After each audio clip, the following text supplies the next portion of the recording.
여러분 안녕하세요. 리츠걸스 유현입니다. 오늘은 밝은 전망이 기대되는 원자력 섹터에 대해서 살펴드리도록 하겠습니다. 자, 일단 원자력이란 무엇일까요? 먼저 원자란 물질을 구성하는 아주 작은 알갱이라고 이해하시면 되는데요. 이 원자 내부의 핵 반응에 의해 발생되는 에너지, 이 힘을 원자력이라고 생각하시면 됩니다.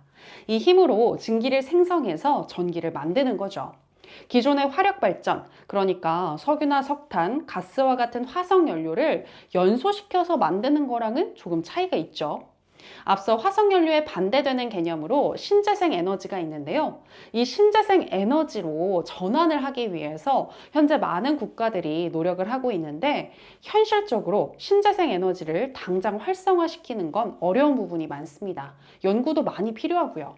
그래서 당장 필요한 이 에너지를 보충하기 위해서 원자력이 다시 떠오르기 시작한 겁니다.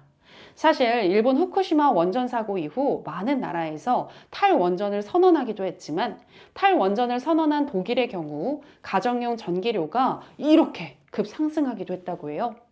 이에 유럽에서는 올해 3월에 첫 원자력 정상회의를 개최하고 우리나라를 비롯한 34개국이 원전 봉인 해제를 선언했고요. 국제에너지기구 IEA 사무총장은 기후 목표 달성을 위해 전 세계 전력 생산력의 10% 미만에 불과한 원자력 발전을 확대해야 한다고 발언하기도 했습니다. 이에 후쿠시마 트라우마가 있는 일본도 원자력 투자에 다시 뛰어들었고요. 그리고 미국은 현재 2050년까지 글로벌 용량을 3배까지 확장한다고 발표한 상태입니다. 자, 그렇다면 왜 이렇게 전력이 많이 필요해진 걸까요? 정말 여러 가지 이유가 있는데요. 일단 요즘 기후 위기로 인해서 더울 때는 너무 덥고 추울 때는 너무 추운 현상이 두드러지고 있잖아요. 이에 냉난방 수요도 급증하고 있고요. 또 최근 불어온 AI 열풍으로 전 세계적인 전력 수요가 급증하고 있는데요. 미국 최대 에너지 신재생 발전 기업인 넥스테라의 CEO에 따르면 앞으로 5년간 전력 수요가 81%가량 성장할 것이라는 분석을 내놓기도 했습니다. 특히 생성형 AI는 전기 먹는 하마라고 불릴 정도로 전력을 훨씬 많이 소모한다고 하는데요.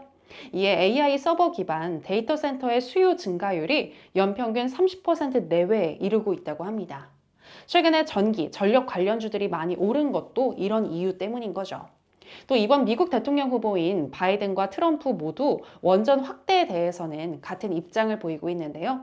2017년 때부터 강조해온 트럼프는 뭐 말할 것도 없고요.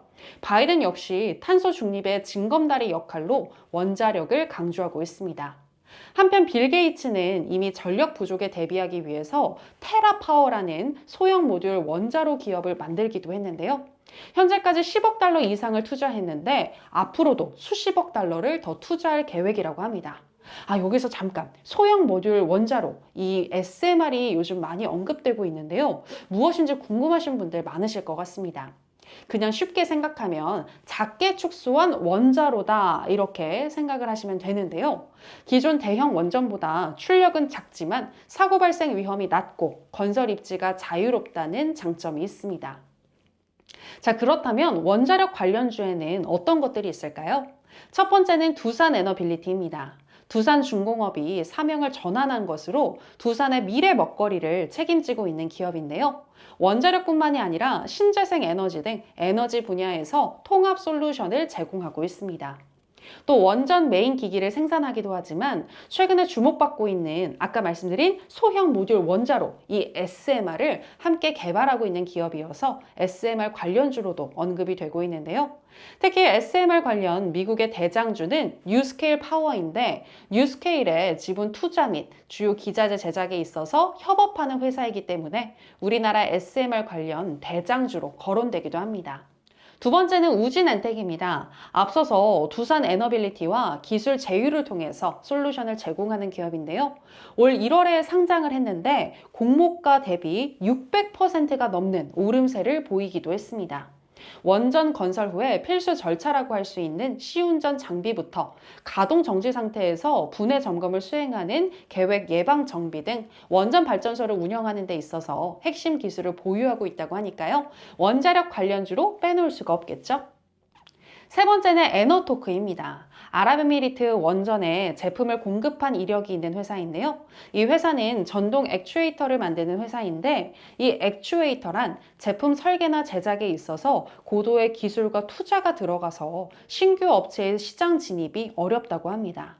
그런 의미에서 확실한 기술을 가지고 있는 회사라고 보시면 되고요. 해외 시장 진출에도 적극 나서고 있어서 성장 가능성이 높은 기업으로 평가받고 있습니다.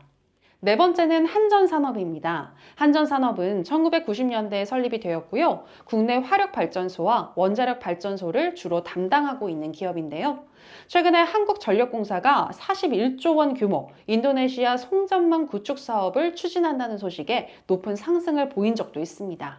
즉, 전력 설비 관련주로도 현재 꼽히고 있는데요. 특히 최근 3년간 한전산업의 매출액은 꾸준히 증가세를 보이고 있고요. 2024년 1분기 실적도 좋은 흐름을 이어가고 있어서 재무 상태가 안정적이라고 하는데요.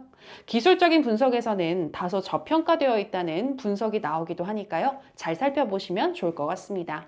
다섯 번째는 한전기술입니다. 발전소 및 플랜트 관련 엔지니어링 사업을 하는 기업인데요. 총 매출의 46%가 원자력 관련 사업이라고 합니다. 원자로 개통 설계와 원전 종합 설계를 모두 수행할 수 있는 업체로서 세계에서 유일한 기술력을 가지고 있다고 합니다. 여섯 번째는 일진파워입니다. 원자력 정비 업체로서 설비의 이상 유무를 점검, 정비하고 고장 시에 신속한 복구를 하는 사업을 주로 영위하고 있습니다. 배당금도 330원 정도로 꾸준히 지급하고 있는 주주 친화적인 기업으로 알려져 있습니다. 일곱 번째는 한전 KPS입니다. 한국전력공사가 전액 출자한 발전 설비 정비 전문 회사인데요. 원자력, 화력 등의 발전 설비 공사 및 정비 사업을 담당하고 있습니다. 원자로의 노후화로 인해서 현재 교체 의견이 많은 편인데요. 이와 맞물려서 상승할 수 있는 기업으로도 거론되고 있습니다. 이 외에도 G2파워, 보성파워텍, 우진, 우리기술 등 정말 다양한 원자력 관련 종목들이 있는데요. 원자력 관련해서 함께 묶어서 테마로 잘 살펴보시면 좋겠습니다. 참고로 현재 체코에서 30조 원가량의 수주 금액이 달린 원전을 만든다고 하죠. 가격 경쟁력이 없는 미국 웨스팅하우스 같은 경우에는 벌써 탈락을 했고 프랑스의 EDF와 한국수력 원자력이 현재 물망에 오른 상태라고 하는데요. 7월에 우선협상 대상자가 선정된다고 하던데 만약에 우리나라가 우선협상 대상자가 되면 또 원자력 관련주가 크게 오를 수 있으니까요. 관련해서 잘 살펴보시기 바랍니다. 자, 그럼 오늘도 도움이 되는 콘텐츠였기를 바라면서 끝으로 구독과 좋아요, 알람 설정까지 부탁드릴게요. 안녕!